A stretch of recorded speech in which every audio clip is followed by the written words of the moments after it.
hamma mediklar meni diqqat bilan kuzatsin. Xo'p, men sizlarga hozir olam shumul va xullas kalom bitta cho'tki narsa ko'rsataman borib. Chuqur nafas olayapman. Xullas kalom Elbek hozir birinchi o'rinda chiqib olgan. Mana birinchi o'rin toj kiyib olgan va bu yerda 50 ta o'rin. Meni o'rnim 57. Er qidirish challenge ham o'z nihoyasiga yetdi va endi boshqa challenge boshlayman.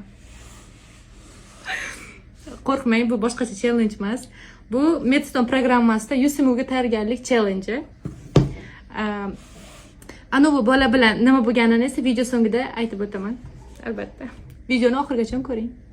Kardiologiya. Men kardiologiyadan videolarni boshlab qo'ydim. Bunaqa ham qilishingiz kerak ekan. Testini ham bajarishingiz kerak ekan. Masalan, qaysi biri edi? Biokimiyanikini hozir yana ochmoqchiman-da. Voy. Sevgilim, работай. Agar men bu programmani biladigan bo'lsam, USML programmasiga, men bu USML dasturiga men tayyor bo'laman, tayyor. Xullas ko'ram shunaqa. Ana u bola bilan esa hammamiz baxtli bo'laylik. Ungacha esa Medstone programmasi bilan USMLga eson-omon yaxshi tayyorgarlik ko'rib olaylik.